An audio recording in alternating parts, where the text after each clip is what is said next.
हुकूमत कर्नाटक के महकमा अखिलती बहबूदी की जानिब से शुरू की जाने वाली मौलाना आज़ाद पीयू कॉलेज का आज MLC बल्किस बानो के हाथों इफ्तिताह हुआ।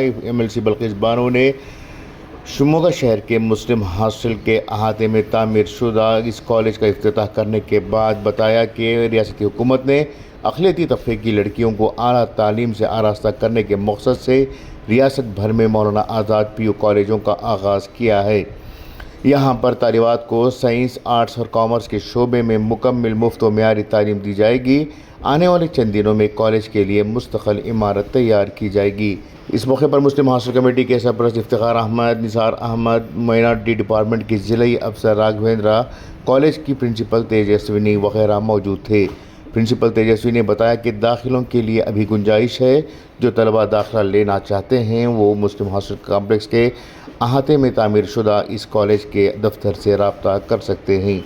ब्यूरो रिपोर्ट, इनकलाब न्यूज़, शिमोगा। ನಮಸ್ಕಾರ.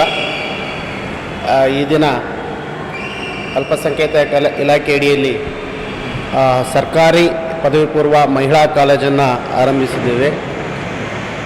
ವಿಶೇಷವಾದ ಒಂದು ಸುದಿನ.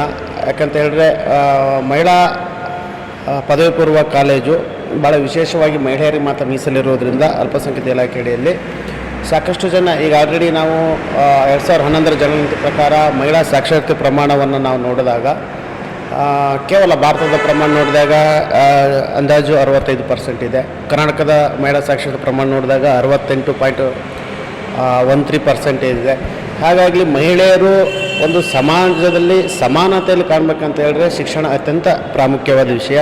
ಆ ನಿಟ್ಟಿನಲ್ಲಿ ಸರ್ಕಾರ ಈಗಾಗಲೇ ಪ್ರತ್ಯೇಕವಾಗಿ ಅಲ್ಪಸಂಖ್ಯಾತ ಮಹಿಳಾ ಪದವಿ ಕಾಲೇಜನ್ನು ನೀಡಿದ್ದು ಶಿವಮೊಗ್ಗದಲ್ಲಿ ಕೂಡ ನಾವು ಆರಂಭ ಮಾಡಿದ್ದೀವಿ.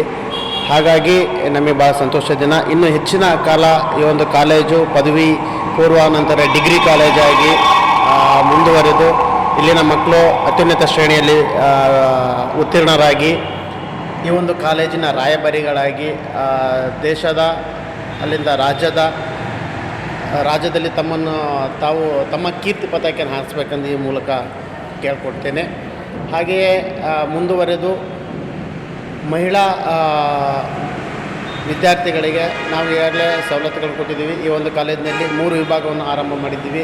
ಒಂದು ಕಾಮರ್ಸ್ ಮಾಡಿದ್ದೀವಿ, ಸೈನ್ಸ್ ಇದೆ, ಆರ್ಟ್ಸ್ ಇದೆ. 3 ವಿಭಾಗದಲ್ಲಿ ಕೂಡ ನಾವು ಆರಂಭವನ್ನು ಮಾಡಿದ್ದೀವಿ. ಇನ್ನೂ ಹೆಚ್ಚಿನ ಸ್ಟ್ರೆಂತು ನಮಗೆ ಬೇಕು.